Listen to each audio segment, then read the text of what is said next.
Glória a Deus. Cara, eu estou muito feliz de estar aqui com vocês. Sabe por quê? Vocês são lindos. Ah não, ninguém entendeu. Vocês são lindos. Posso dizer que vocês são o povo mais apaixonado por Jesus da região. Alguns entenderam, vocês são o povo mais apaixonado por Jesus da região. Amém, Judite? Glória a Deus.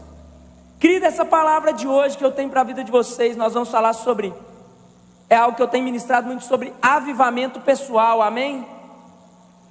E eu creio que muita gente quer e busca esse avivamento pessoal, mas talvez você não sabe de onde começar. Esse barulho é de onde? Amém?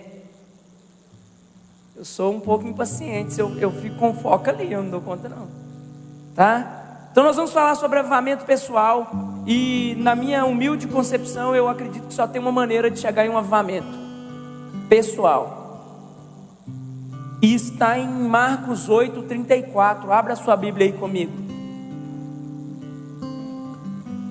Marcos 8:34, joga o texto para a gente, por favor.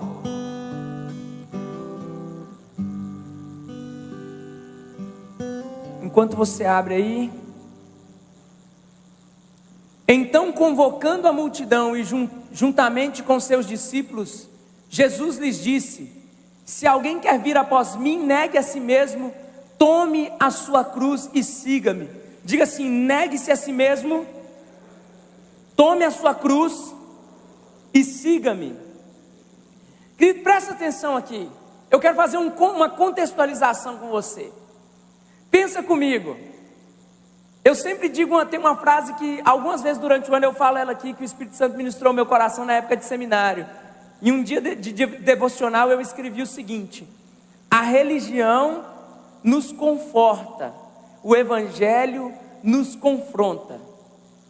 É impossível você pensar em Jesus Cristo, é impossível você pensar na estrutura igreja, é impossível você pensar em cristianismo se você não pensar em confronto. Essas palavras, elas estão intimamente ligadas à palavra confronto, porque na verdade, querido, no momento em que nós vivemos na contemporaneidade, você tem inúmeras coisas para massagear o seu ego. Nós somos a geração que viu o apogeu dos coaches. Você tem coach para todo lado, dizendo que você é bom, que você pode, que você vai conseguir, que você nasceu para vencer, que você é um campeão, que as muralhas vão cair diante de você, e que tem sabor de mel nessa história, e que ele preparou uma mesa na presença dos seus inimigos, e eles vão usando os textos, e eles vão usando filosofias modernas, para mostrar que você é bom e que você pode vencer. Então parece que nós nascemos para um mundo de vitória. E eu não estou dizendo que não existe vitória na vida do cristão. Eu não estou dizendo que não existe sorriso na vida do cristão. Eu não estou dizendo que o cristão não pode se deleitar de coisas boas. Ontem, querida, eu preciso te dizer, ontem eu comi um risoto preparado por irmão. Não vou fazer propaganda, porque senão você vai até encomendar. Era um risoto que tinha gorgonzola, e que tinha filé, e que tinha tanta coisa. O irmão Wilson colocou 1 litro de pimenta. Eu falei: Wilson, você estraga o prato do cara. Aquele prato que, se você for para fora no restaurante, é R$140. Então eu estou aproveitando para elogiar, mas dizer que a sua vida não é só um prato de risoto. A sua vida também vai ter dificuldades. E talvez você se enganou quando disseram: vamos para Jesus, porque tudo vai se fazer novo. Mas não quer dizer que esse tudo que vai se fazer novo são vitórias. E eu tenho algo muito coerente para te explicar, que presta atenção comigo.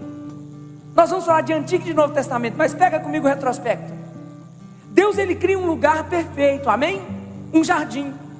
E Deus coloca naquele jardim um homem e uma mulher. E ali o pecado, ele entra naquele lugar. Então não existe ninguém perfeito, não existe nenhum lugar perfeito que o pecado não possa alcançar. O jardim era perfeito, amém? Mas o pecado entrou no jardim. O homem e a mulher eram os primeiros homens e mulheres, eles eram perfeitos, mas o pecado entrou na vida deles. E ali já no jardim começa com um princípio de condenação. A partir de hoje vocês estão expulsos daqui, vocês vão ter que se alimentar do suor da terra, você vai sentir dores de parto, e assim sucessivamente. E aquele homem e aquela mulher saem, e depois daquele processo, nós temos ali o primeiro homicídio, onde nós vemos que um irmão mata o outro irmão. simplesmente por inveja. Foi a primeira vez que a terra conheceu o sabor do sangue, abriu-se uma boca sobre a terra. Então foi o primeiro homicídio, o primeiro pecado, o homem, o primeiro homicídio, o homem, amém? Isso aqui talvez esclareça algumas coisas para você ver. Desculpe o palavreado, mas a gente só faz cagada, Deus vem, parece que consertando as coisas. E aí, se você for jogando um pouco mais para frente, você vai ver quem? Noé. Deus dá uma instrução para Noé para construir uma arca. A terra ainda não tinha experimentado chuva, mas Noé, ele começa a edificar uma arca naquele tempo. E depois daquela arca ali que Noé construiu, vem um dilúvio. E o que ocorre? Somente Noé, a sua família e os animais entraram na arca.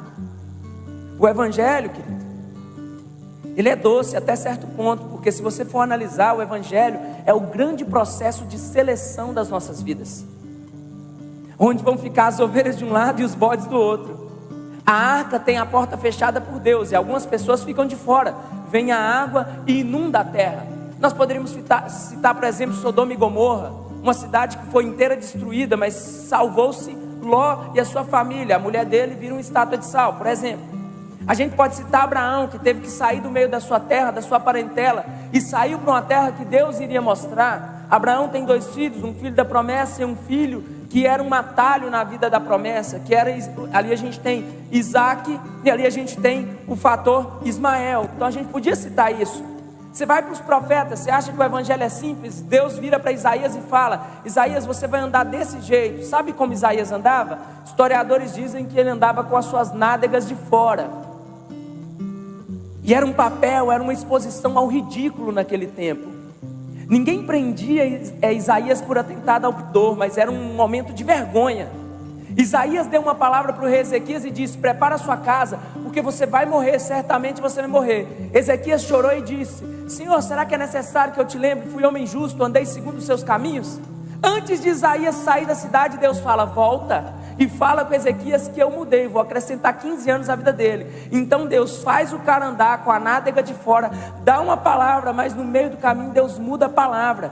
Isaías pode ter ficado com uma dúvida no seu coração, porque mais uma vez Isaías foi exposto ao ridículo. Isaías foi o maior profeta messiânico, viveu 400 anos antes de Jesus e anunciou sobre a vida de Jesus em todos os aspectos. Ele também foi conhecido como um profeta, como o profeta mais louco do momento, como se ele falasse de coisas que não iriam acontecer.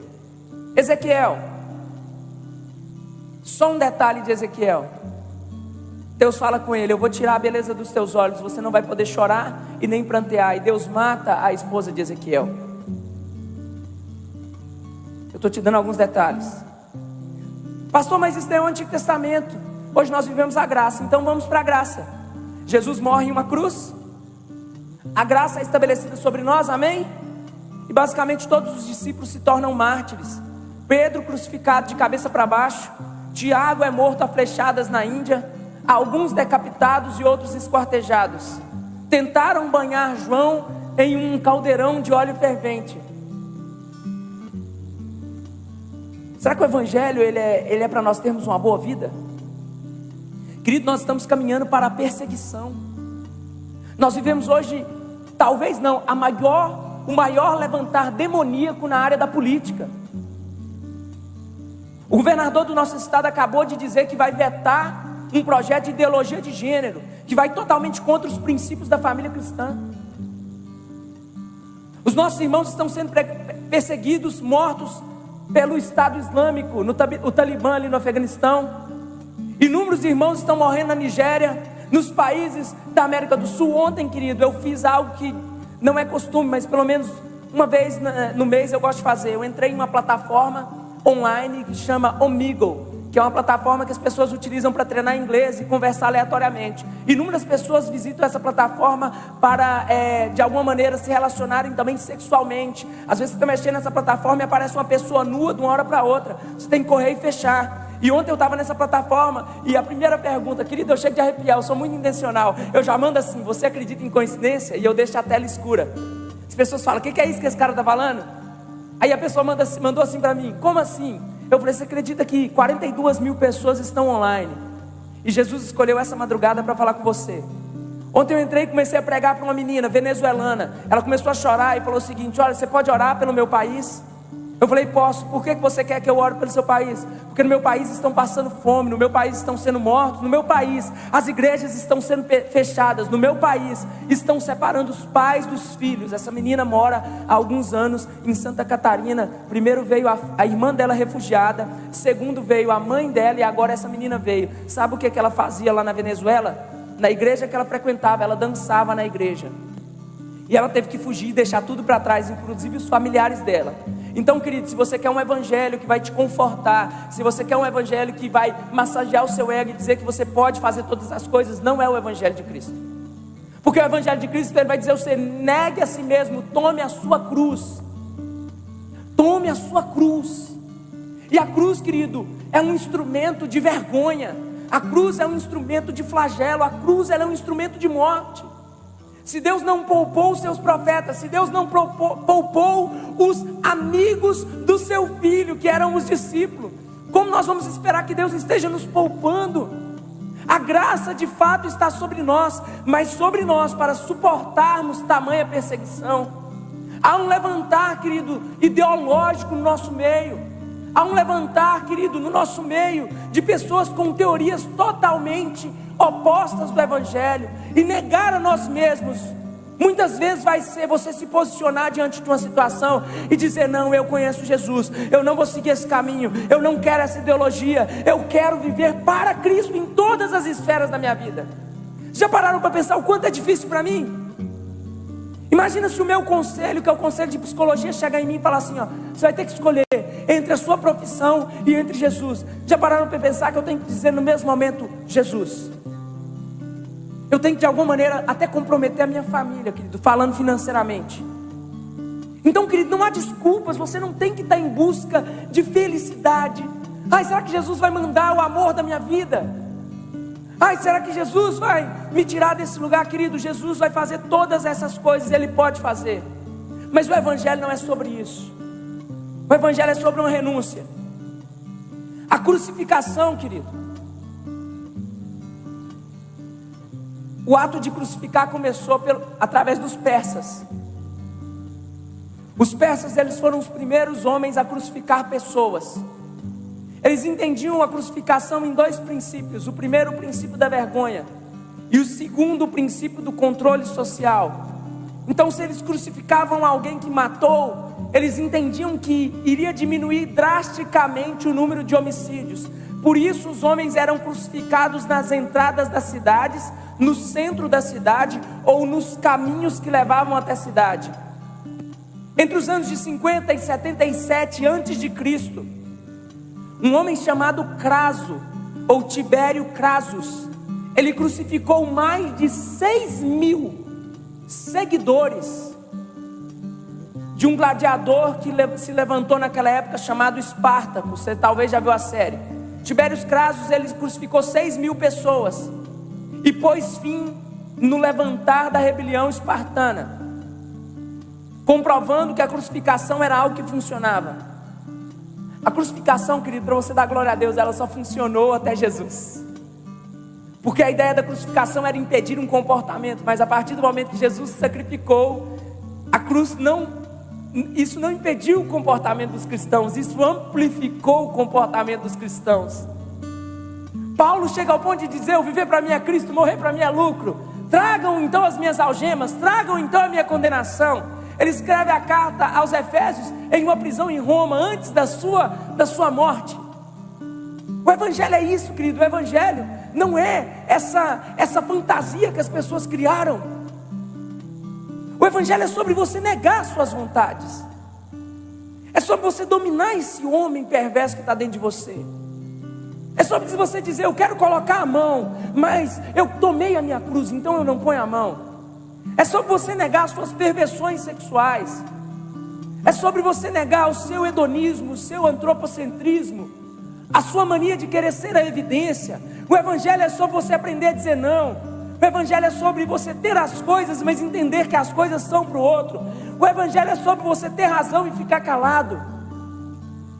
O evangelho é sobre você ter opinião e guardar para você. O evangelho é sobre muitas vezes você estar certo, mas abaixar a cabeça. Esse é o evangelho de Jesus. Então, querido, nós estamos em uma inversão de valores. Você quer encontrar Jesus, querido, de todo o seu coração? Negue a si mesmo. Tome a sua cruz. Pastor, mas tem coisas que eu não quero abrir mão, porque se eu abrir mão eu nunca mais vou ser feliz. Querido, então, se esse é o preço para ser salvo, não seja feliz na sua vida, seja correto. As pessoas que estão buscando a felicidade, elas buscam a felicidade a todo preço. É por isso que um político tem a capacidade de desviar milhões, se não bilhões, da área da educação, por exemplo, da merenda das crianças, porque essa pessoa está buscando a felicidade própria. É por isso que um homem tem capacidade de deixar sua esposa e filhos em casa e sair para cometer uma adultério, porque essa pessoa está buscando a sua felicidade própria.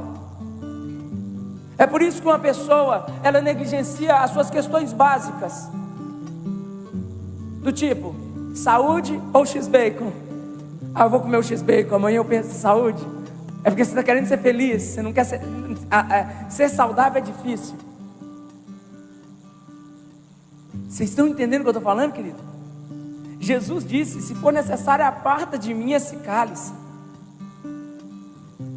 Aparta de mim esse cálice. E mesmo assim, querido, ele foi para aquela morte de cruz. Ah, querido, é sobre você negar, é sobre você se policiar.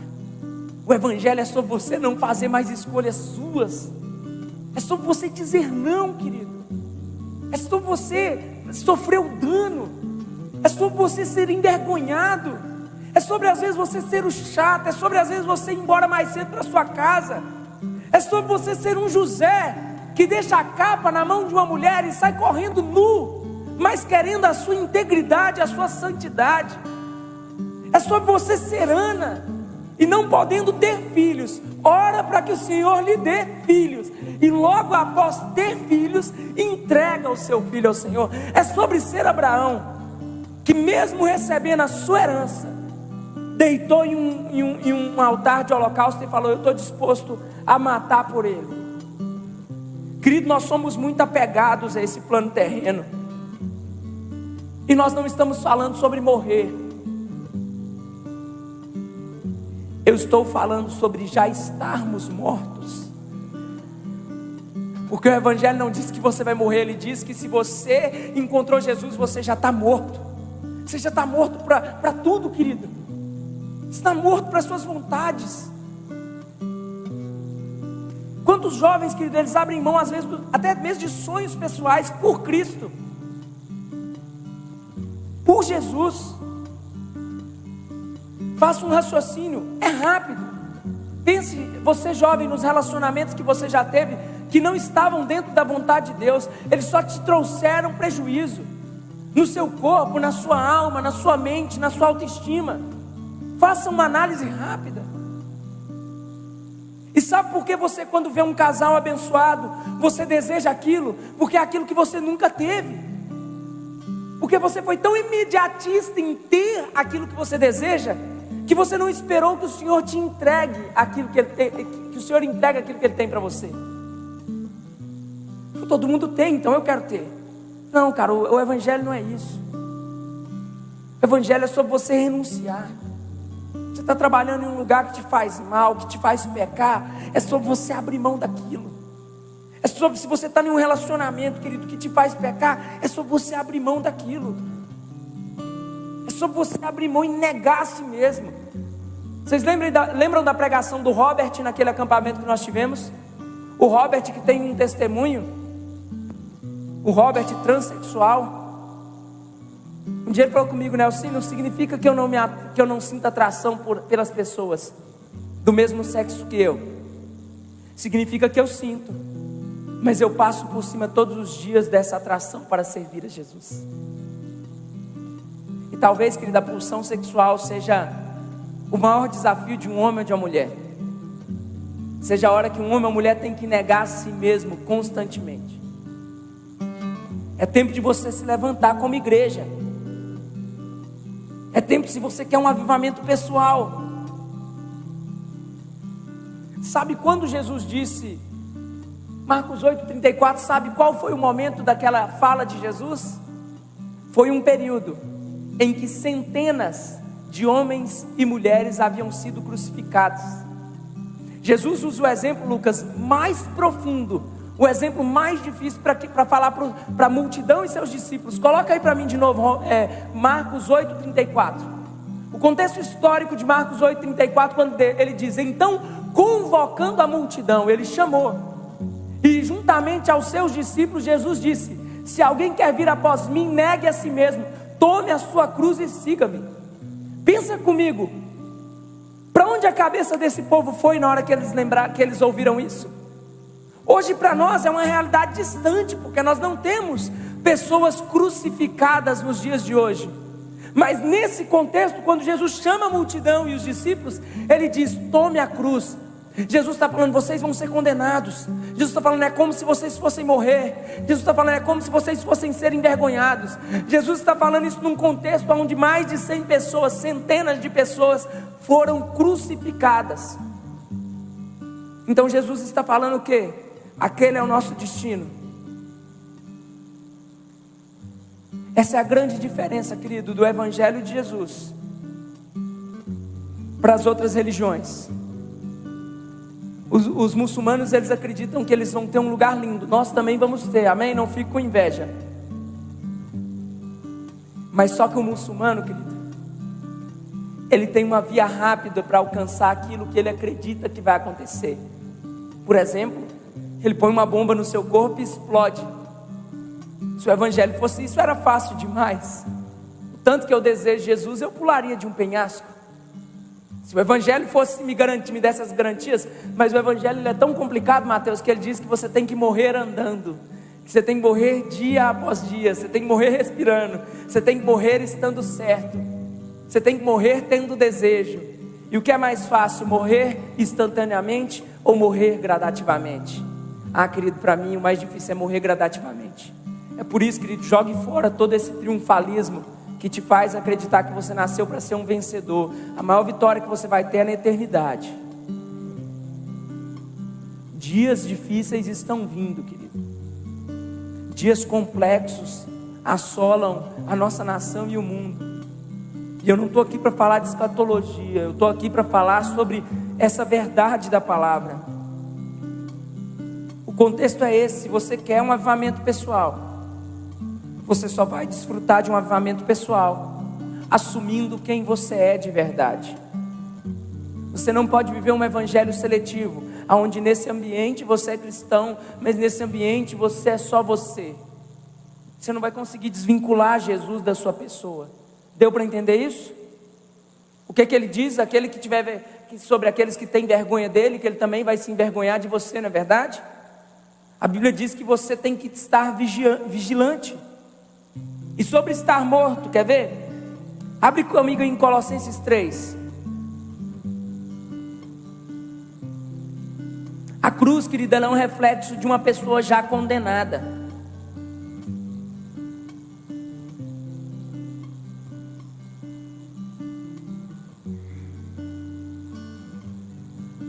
Colossenses 3, do 3 ao 7. Coloca aí, Juninho, do 3 ao 7.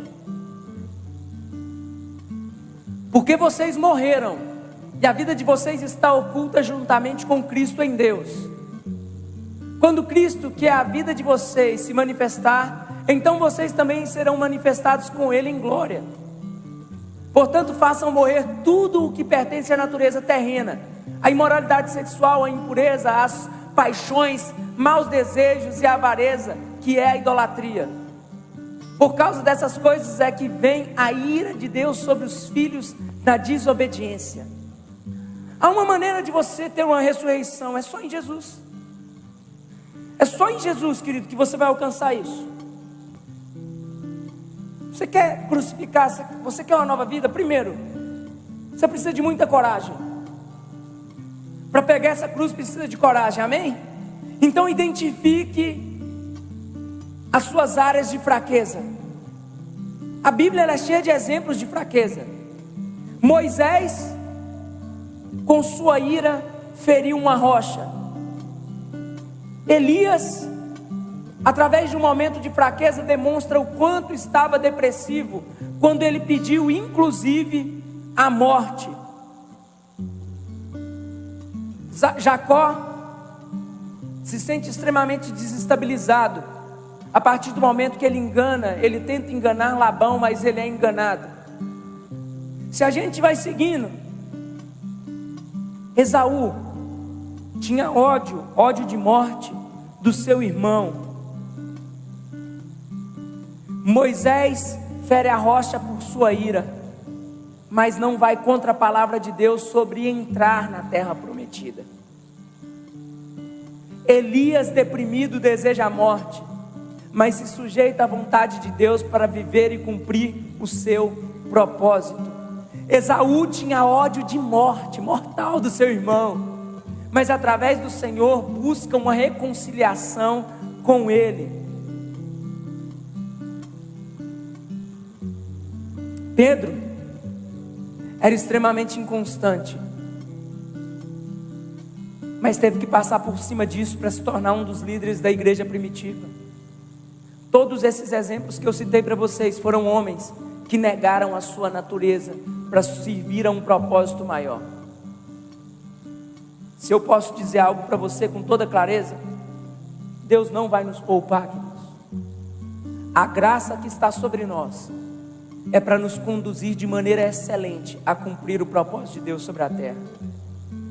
Ele morreu por mim, e mesmo assim eu decido me sacrificar todos os dias por Ele, porque seria muito fácil dizer: Ele foi condenado em meu lugar e eu não preciso fazer mais nada, Ele morreu em meu lugar e agora é só eu desfrutar. Querido, não é assim. Você vai começar a partir de hoje.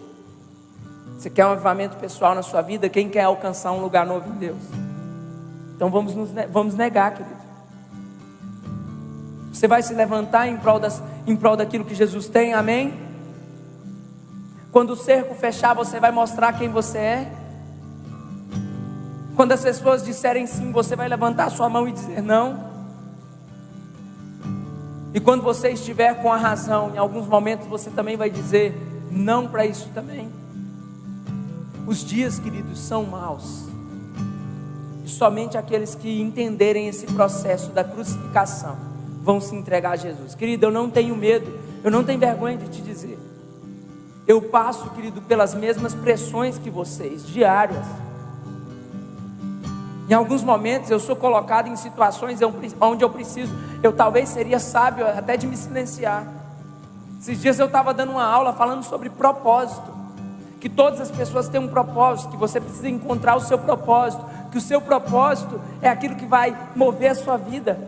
Então um aluno levantou e falou assim: professor, e qual é o seu propósito?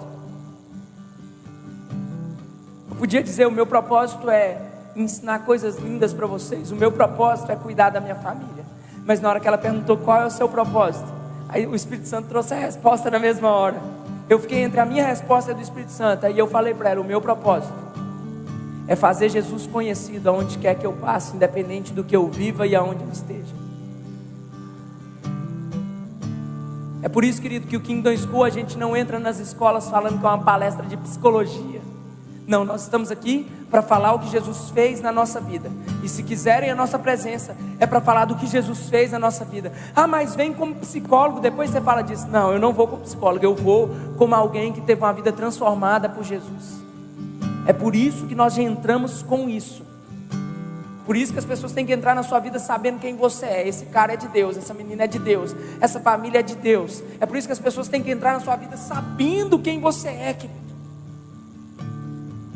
É por isso que você tem que acumular, não a quantidade de meninos que chegam em você querendo ficar com você. Você tem que acumular quanto tempo tem que os meninos não chegam em você, por saber quem você é. Você já imaginou por que as pessoas não me mandam pornografia?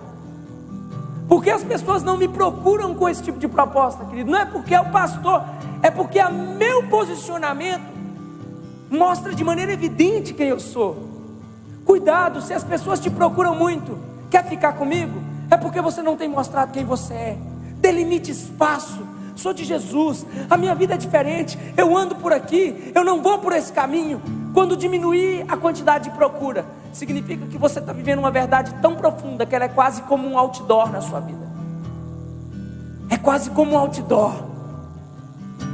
fato das pessoas não usarem esse tipo de proposta para você, querido. E eu falo inúmeras outras. Delimite quem você é de verdade. O Evangelho, querido, ele nos confronta.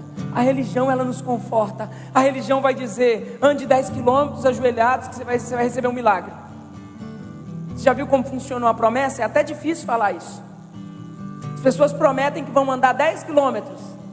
Eu faço uma pergunta e um desafio: e se Jesus não cumprir? E o milagre não chegar? Você vai andar 10 quilômetros?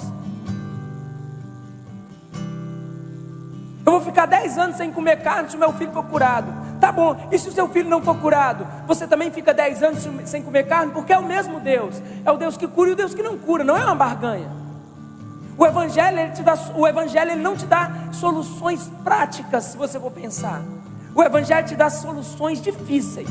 Negue a si mesmo. Não sou eu. É igual o seu emprego, querido. Você pode produzir tudo que você quiser. Vocês que são os músicos, vocês podem produzir tudo que vocês quiserem. Eu sou extremamente radical. Eu acho que você não mistura as coisas. Ou você toca e canta aqui, ou você não toca e não canta em lugar nenhum. O dia que você precisar tocar e cantar em outro lugar, não serve mais para Jesus. Sabe por quê? Porque você está dividindo. Você entendeu? É uma coisa que você tem que ser prático. Para Jesus, querido. Para Jesus. Eu vivo para Jesus. Negar. Deus vai te colocar em lugares. Deus vai te colocar, querido. Eu já estive em alguns lugares de proposta. Mas se eu precisar sair de Cristo, querido, eu não quero. Porque eu sei de onde Ele me tirou. E eu sei aonde o diabo quer me levar, amém? Você quer ver um avivamento pessoal? Negue a si mesmo. Eu não vou te dizer, passe 24 horas por dia no seu quarto, leia a Bíblia 5 vezes. Eu não vou te dizer essas coisas. Eu não vou te dizer, abra mão, faça um jejum de Daniel. Eu não vou te dizer, acorde 5 horas da manhã. Não, eu não vou dizer nenhuma dessas coisas. Eu vou te dizer, negue a si mesmo. Negue a si mesmo. É a única maneira de você se assemelhar 100% com Jesus, é negando a você, querido. Tem gente que usa aquela desculpa: não, mas eu sou assim para me infiltrar nesses lugares. Não, querido. Jesus não precisa de espião. Jesus não precisa de espião. Jesus quer que você entre as pessoas sabendo quem você é. Jesus não precisa que você de uma hora para outra saia de um bolo e diga: eu sirvo Jesus, olha aqui. Não, Jesus quer que você já entre com uma plaquinha: eu sirvo Jesus. Jesus já quer que você revele para os seus colegas de faculdade, para a sua sala na escola, para o seu, aí até foguete tem para esse tipo de coisa. Jesus quer que você mostre quem você é de verdade. Quando a proposta você chegar, você vai falar: não, eu sirvo a Cristo, é Jesus, cara. E tudo que te incomodou nessa palavra, querido, se doeu, é porque funcionou, tá? E se houve uma desculpa dentro do seu coração, é porque você precisa morrer mais um pouquinho. Amém? Fica de pé, vamos orar, vamos agradecer a Deus, vamos caminhar aí para aquilo que Jesus tem para nós. É um avivamento pessoal, querido, que você busca. Então peça a Jesus. Você está disposto, querido, a viver esse avivamento pessoal de maneira integral? Nós estamos em busca de santidade, querido. Nós estamos em busca de um avivamento que tem a ver com comprometimento. Um avivamento que tem a ver com eu decidir seguir a Cristo. Dizer para todo mundo quem eu sou de verdade. Então nós vamos orar nessa noite. Eu quero que, se você tem condições, se não há nenhuma limitação, eu queria te convidar a dobrar os seus joelhos, aonde você estiver. Talvez você precisa pedir perdão ao Senhor por algumas coisas. Talvez você precisa, de alguma maneira, transformar alguns sentimentos que existem dentro de você. Você pode dizer: Jesus, diga para Jesus: eu me senti confrontado. Diga para Jesus: realmente, Senhor, eu entendo. Não dá mais para ser da minha maneira. Não dá mais para falar o que eu quero. Não dá mais, Senhor, para andar segundo aquilo que eu desejo. Diga para o Senhor: eu preciso, Senhor, mergulhar em Ti de uma maneira tão profunda, que as águas se tornem tão escuras, tão turvas, que eu não me encontre mais. Eu preciso de águas profundas que me façam perder o controle de quem eu sou. Eu preciso de águas tão profundas, Senhor, que me façam esquecer, Jesus, quem eu sou de verdade. Eu preciso de uma nova vida. Eu preciso de uma transformação. Diga para Jesus: eu preciso de tudo novo, Senhor. De uma nova língua, de uma nova maneira de falar, de uma nova maneira de me vestir, de uma nova maneira de pensar, de uma nova maneira de viver igreja, Jesus. Diga para o Senhor: eu quero tudo novo. Ah, Jesus, nós clamamos por um avivamento pessoal. Nós clamamos por um avivamento pessoal, Jesus, que tem a ver, Senhor, com momentos de alegria, mas que também, Jesus, não afaste de nós os momentos de lágrima. Um avivamento pessoal que nos faça, Jesus, cantar alegremente nos nossos cultos de celebração, mas sem perder o temor, Senhor, sobre a sua casa, sobre as suas coisas, sobre a obra do Senhor. Nós queremos um avivamento pessoal que não tem a ver com aquilo que eu gosto, que não tem a ver com aquilo que eu estou produzindo, mas tem a ver com o Senhor. Tem a ver com o Senhor, Jesus, o Deus que foi crucificado e por quem muitos também o foram. Ah, Jesus, nós nos perguntamos: será que nós seremos poupados? Será, Jesus, que nós somos a geração, a única que não conhecerá a dor? Será que nós somos a única geração que fará o que quiser e ainda assim encontrará o Senhor de braços abertos? Ah, Senhor, talvez eu até esteja errado, mas eu não consigo acreditar, Jesus, que nós teríamos tanta sorte, ou que seríamos tão beneficiados pelas suas escolhas. Se o Senhor não poupou o seu Filho, Jesus, como o Senhor nos pouparia? Diferente de nós, Ele carregou a nossa cruz, e nós somos convidados a carregar a nossa. Uma cruz que nos impede, Deus, de caminhar em imoralidade sexual. Uma cruz que nos impede de acovardar e negar o Senhor como Pedro negou. Uma cruz que nos impede de usar atalhos ou de usar o famoso jeitinho brasileiro.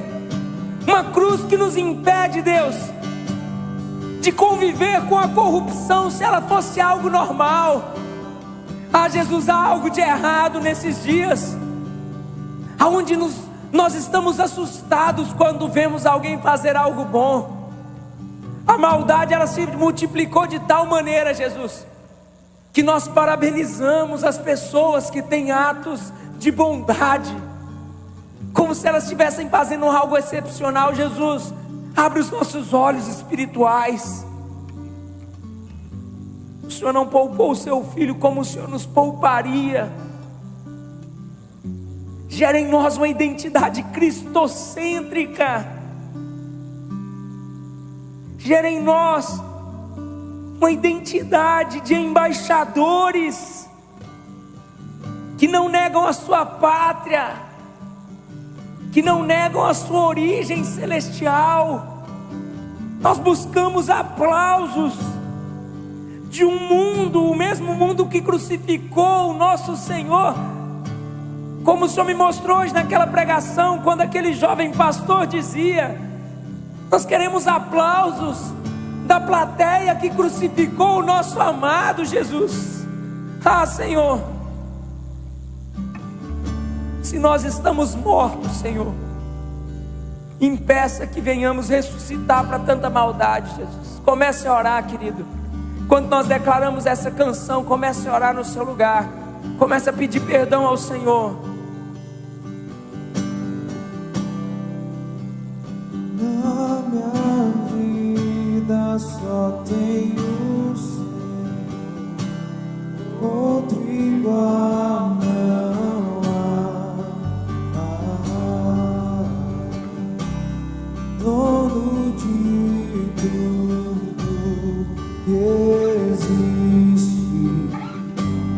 dono do meu coração.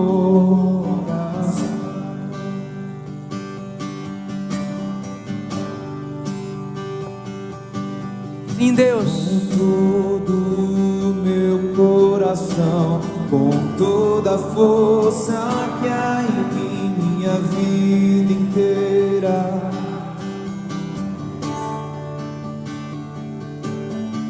Meu interior persegue o seu, te seguirei até o fim. Todos os meus dias são pra ti. Te seguirei até o fim. Te seguirei até o fim. Te seguirei até o fim. Sim, Deus. Te seguirei. Te seguirei até o fim, te seguirei até o fim, te seguirei até o fim.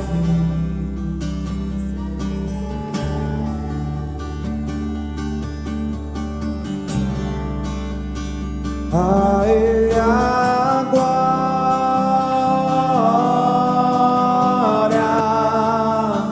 a Ele a glória,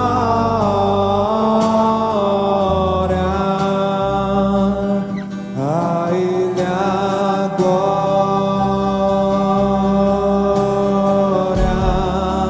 pra sempre, amém. Aleluia, Jesus, nós declaramos a glória ao Senhor. A Ele a glória,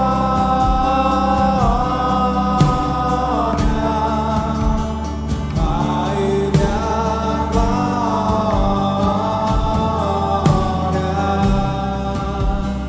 a Ele a glória, pra sempre, amém.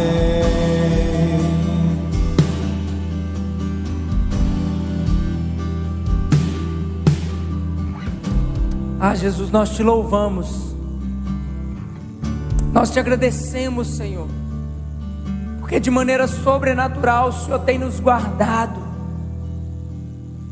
o Senhor tem nos protegido, o Senhor tem separado, Deus, para nós, Deus, uma porção nova. Comece a agradecer o Senhor, querido, no seu lugar.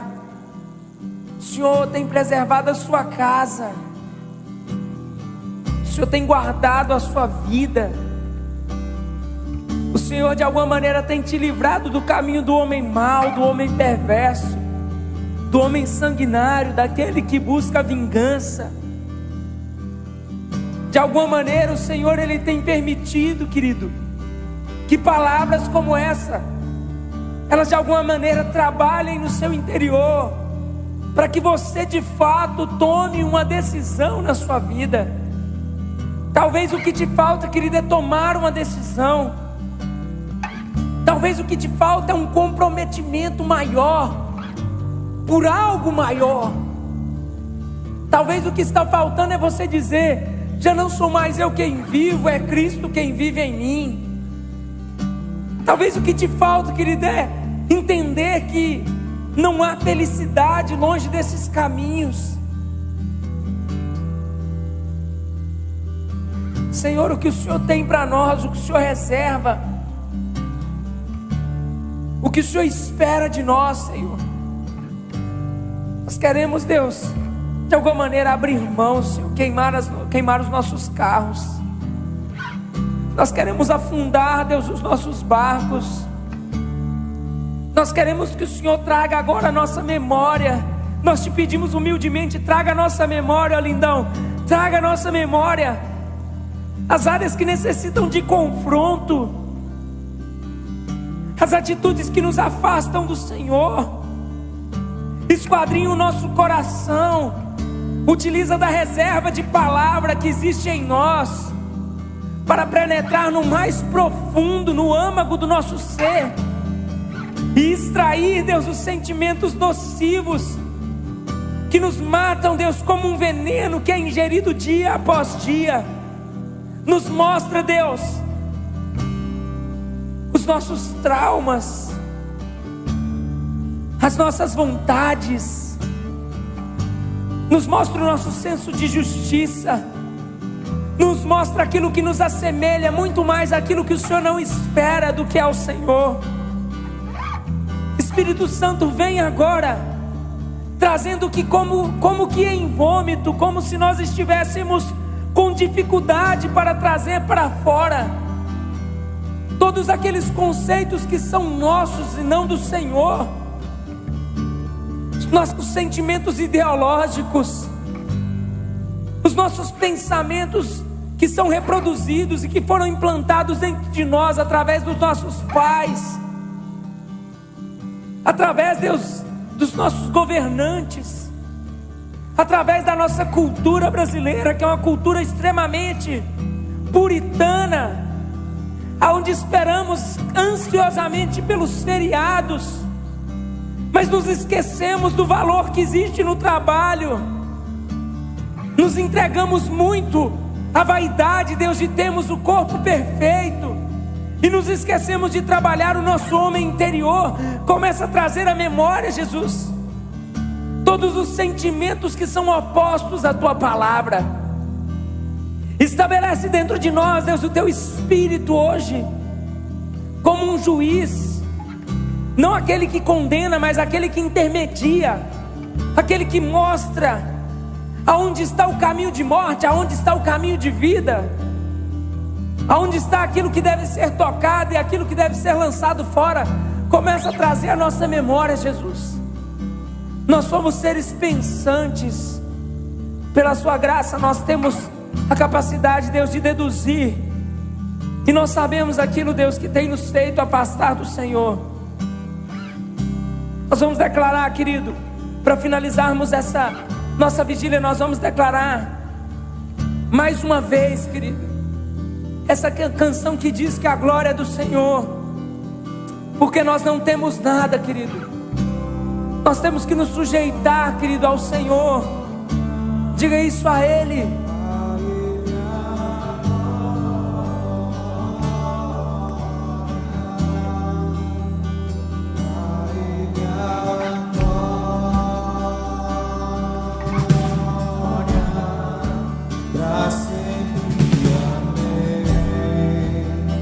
Declare isso, querido, a Ele a glória. A Ele a glória,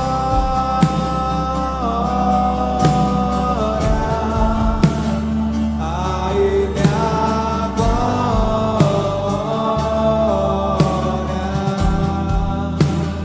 a Ele a glória,